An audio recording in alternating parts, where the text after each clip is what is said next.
Okay, I'm on clear nightscape.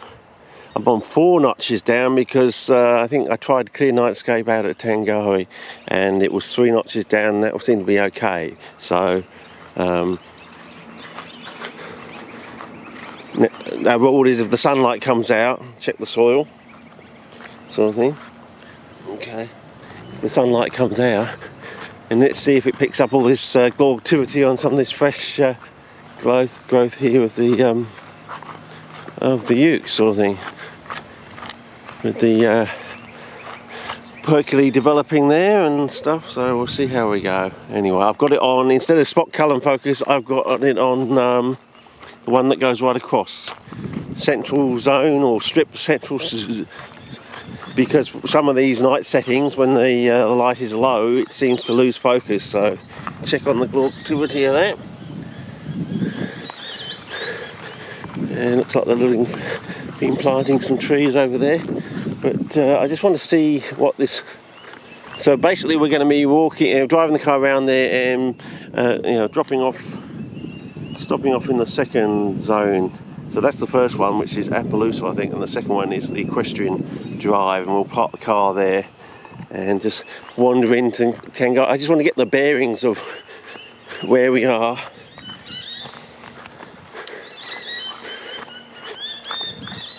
Sort of thing.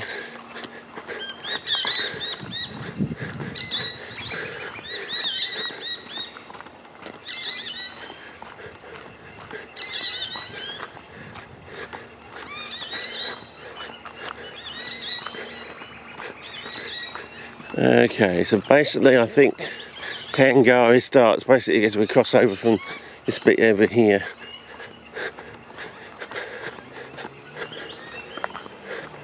Yeah, there's the creek line there.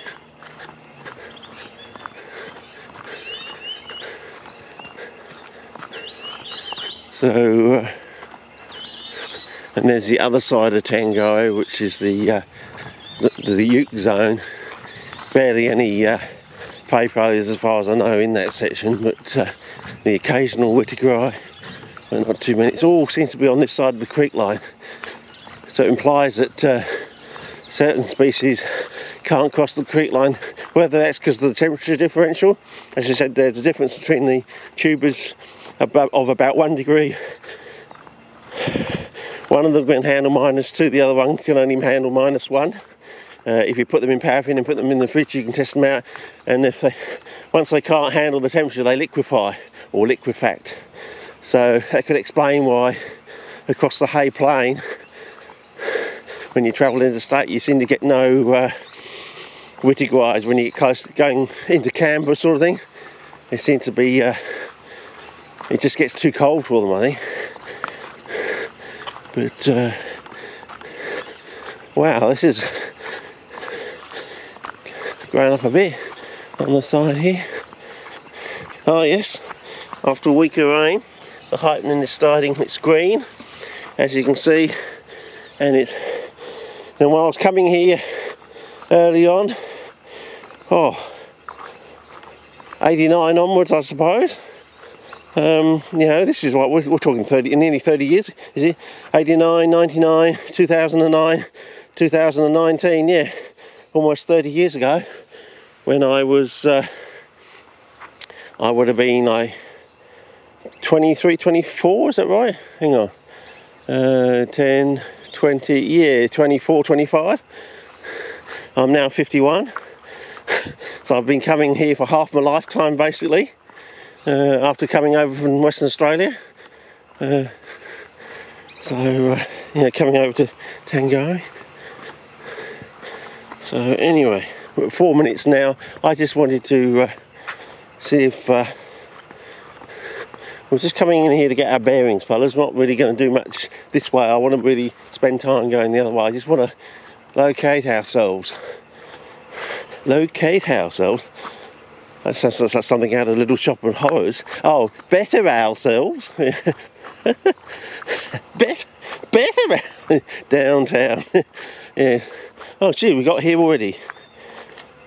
Now, normally in the past you've had a whole plethora of wittigrail come up on this little section, and in good years, like the wet years, yeah, in La Nina, they are quite nice in this little section here. But I can't see, of course, wittigrail, it seems like it comes up later, but if you actually check the buds, they do roughly come through the same time. It's just that prey foliage spends most of its time on. I can't even see any buds, fellas. No, I can't even see any buds there, so why don't we just check up here on the, well, first of all, we'll check here. We did notice a few school kids have, I think, had pinched a few on the side here, the obvious ones that I'd been, you know, looking at for probably 20 years, you know, if not longer. I've got old photographs, you know, with non-digital camera of these plants in this area. Yeah, some wittigrails coming up there. As I said, with the old Drosophila Schneaky on Kangaroo Island, you know, smutsy eye sort of thing, if you look at the photographs, there are actual major anatomical differences. So, you know, there are, there's at least, if put it this way, if smutsy eye is definitely a species, then there's definitely at least one other species on the island. I said there were like 4 to 6, you know, various forms. I thought it would take another 100,000 years before you could actually sort of say, oh, that's a species. But if smutsy eye, well, I think I should call it, yeah, that's what they'll do. They'll name the other one Schneaky eye, won't they? That's what they usually do, don't they? But yeah, the more I think about it, you know, I reckon that's the end of those other people's careers, you know, not date stamping something. Because how can you have any credibility on any date stamp now?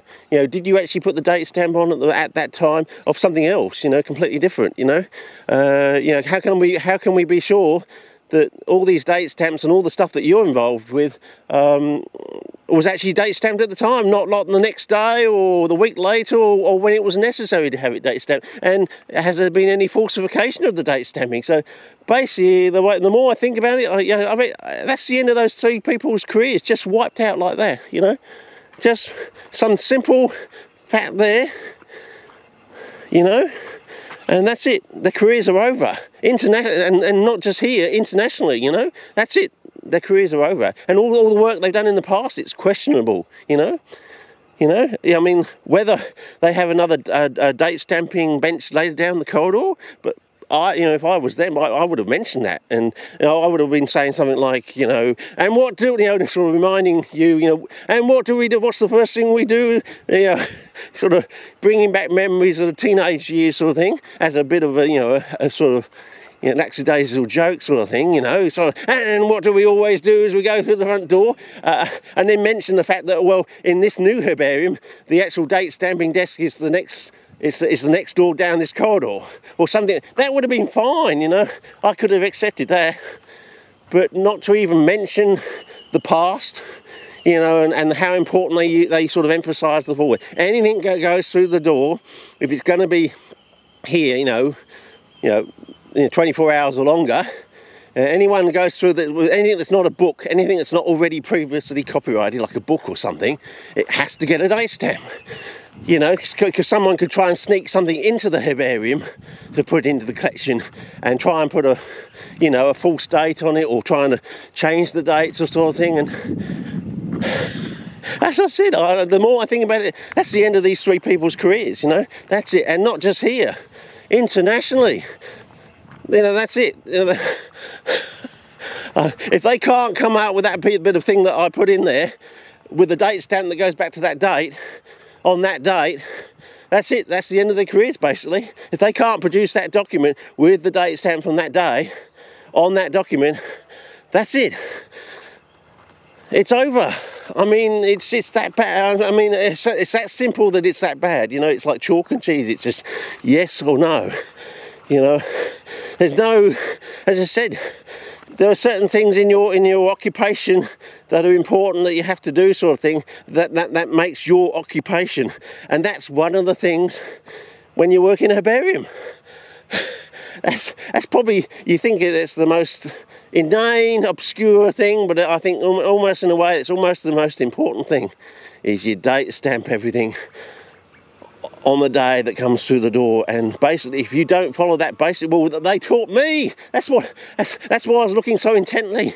I could see they were wondering why I was looking so intently at them, and that was the reason, because I didn't want to, you know, imbue myself and spoil the experiment in a way, you know, because it was in a way an experiment, and they failed. They failed the experiment. As far as I know, unless that document can be produced from the New Adelaide Herbarium with a date stamp on it from that day, I think that's it. Their careers are over, and not only over now, they're going to be over in history as well for forevermore. This anecdote, unless that evidence can be produced, that's it. I just cannot. I've been thinking about it and thinking about it, and the fact that I met the so-called Reverend Schmutz at the Botanic Gardens all those years ago, and I asked him for the third time, you're Hardy Kruger, aren't you? And he, as I said, it's like the cockle crowing thrice, you know. He never denied it. You know, most normal people, you think, no, they would laugh it off and say, definitely not, no. Or will come up with some saying like, oh, many people in my past have said that sort of statement to me. Everyone compares me to Hardy Kruger or something like that. Never denied it whatsoever. On 3 separate occasions over many years, so yeah, going back from the middle 90s onwards sort of thing, so yeah. Anyway, these are all out, and I think that's my rant for today, but I think it's been welling in my mind for so long that, rules that people teach you to do, sort of thing, and they imbue the importance of a rule, and when it really comes to the thin end of the wedge, the important bit, they fail the rule for you, sort of thing, you know. It's all like, they can seem to uphold the rule for everyone else, but they fail the rule when it comes to you for some reason, you know. Yeah. As I say, people say, oh, you're paranoid, and I say, well, how come it just keeps failing for me then? You know, why doesn't it fail for other people? You know, that's what I was saying. I could accept your argument of paranoia if this thing hadn't occurred. If I watched these people and they made some comment about, date stamping something, or the thing had been date stamped in front of me, magically they said, oh, and remember, what's the first word we do when we take it down the corridor? Bang. Then I could say your argument about paranoia would have some merit to it. But the fact that these things just keep happening, and they always seem to happen, where there's most importance attached to it, sort of thing, It's not just a little thing, So, as I said, I'm going to do what I'm going to do, and you're just going to have to suck it up big time, fellas, on your side of the GFC wall, and you've got really no grounds to stand on, and that's it. I've told you so, I warned you in the past, and I'm just going to carry on and do what I'm going to do, and you're just going to have to, as I said, take a tablespoon of cement and suck it up big time, fellas. Because I've got a hell of a load of evidence to say why I should be doing the things I'm doing, and why I should not stop now. So, yes. Anyway, I think that's my rant for the day. I think we're at 30 minutes. It's way too long for this clip on this setting. So I think we'll just wander back to the car and drive round to the ones we want to do. Okay, over and out for now. But at least you got some nice litage. See ya.